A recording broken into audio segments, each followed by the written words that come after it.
Today, we bend reality to witness the moment the world first learned to speak across distances. Mr. Bell, meet the future, a world connected by the very sparks you are about to ignite. It began with a single accident, a spill of acid and a desperate call. Mr. Watson, come here, I want to see you. Through relentless failure and tireless experiment, he changed the course of human history forever. He realized then that a voice could travel further than he ever imagined. In the heart of the universe, time is not just a passing moment.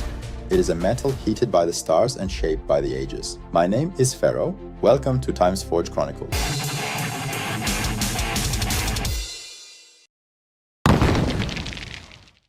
Today, we stand at one of history's ultimate crossroads. We are about to witness the defining moments of an invention that evolved far beyond its creator's wildest imagination, the telephone. I am Pharaoh. From the depths of Time's Forge, I'm tearing open a window to the past, right into the office of Alexander Graham Bell. Take a look at his face. How will the man who gave us the first ring react to seeing what the telephone has become today? Let's find out.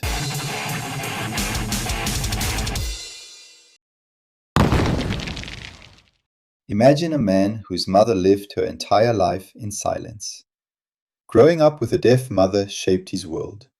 Perhaps that's why he chose Mabel, who lost her hearing to a childhood illness, as his wife. Since his youth, this man had one obsession: to create an invention that would allow his mother and wife to finally hear the world.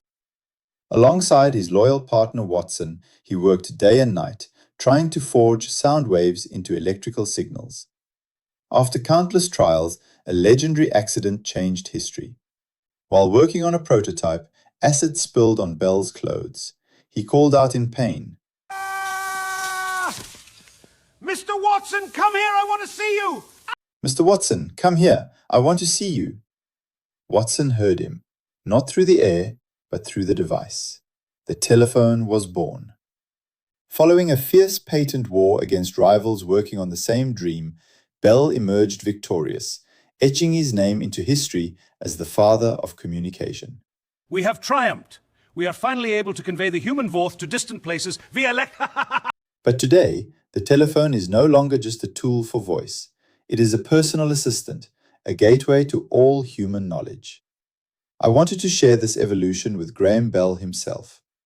Here are the notes from our brief yet extraordinary interview.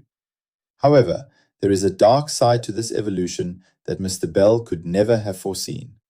While he designed the telephone to break the walls of silence and bring distant hearts together, his invention has now become a digital cage for many. Today, we no longer look into each other's eyes, we look into glowing screens. We are connected to the entire world, yet more isolated than ever. We have become prisoners of the very tool that was meant to set our voices free. I wonder, if Bell knew his gift to humanity would turn into an addiction, would he still have spilled that acid on purpose? Digital world make us more isolate, we just losing ourself and living in digital prison. Time has a peculiar way of eroding everything. It doesn't just wear down stone and steel. It can even erode the fabric of truth itself. Today, I must address a widespread urban legend that many of you hold as fact. The story that the word ALO is an acronym for Alessandra Lolita Osvaldo. Supposedly, the lover of Alexander Graham Bell is a beautiful romantic tale. However, it is entirely groundless.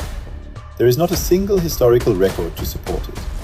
While the myth claims Bell invented the telephone to talk to his lover, the reality is far more poignant. He dedicated his life's work to his mother and his wife, both of whom were deaf. The truth behind ALO actually leads us to Thomas Edison. While Bell preferred the old nautical greeting, ahoy, Edison insisted on hello. Through French influence, hello transformed into allo, eventually becoming the allo we use today. The world, however, speaks in many tongues. English-speaking countries stick to the classic hello. In Italy, they say pronto, meaning they are ready. Japan answers with moshi moshi, I speak. In Spain, it's diga, tell me, while in Mexico, you'll hear bueno. The Germans often answer with their family name, valuing directness. And in Greece, they say parakalo, placing themselves at your service. We have many ways to say hello, yet in this digital age, we seem to be losing the art of truly speaking to one another. Perhaps it is time to look up from our screens and find the connection Bell originally dreamed of.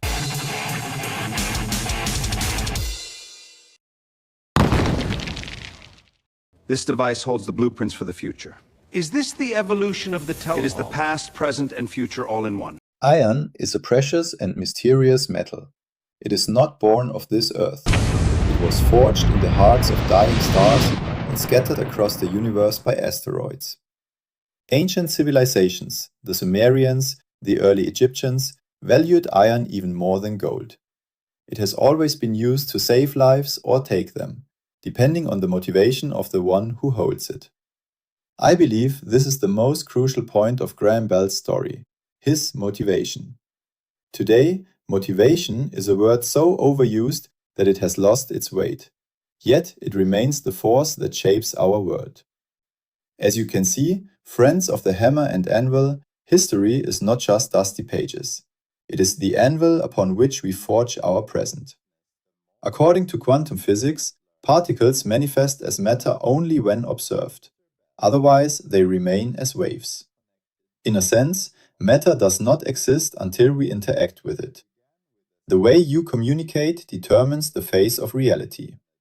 Bell's journey to break the silence for his loved ones has transformed into a deafening noise in which the modern world is now lost.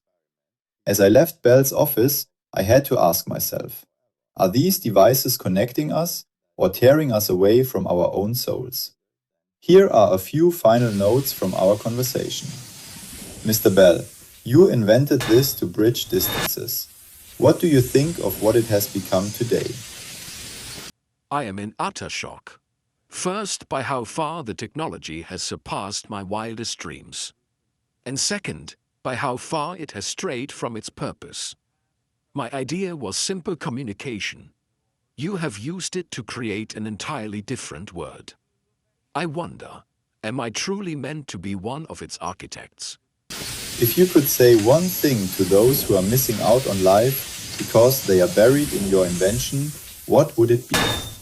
I do not know the dynamics of your time, but I only wanted my mother and my wife to hear my voice, to truly connect with them. I can only hope that you have found better ways to truly hear one another. I am Pharaoh. That is all from the Times Forge for today. What do you think? Have we found better ways to communicate, or have we lost the signal? Remember, you cannot build the future without understanding the past. Until the next breaking point, turn off the screen and listen to the sound of life.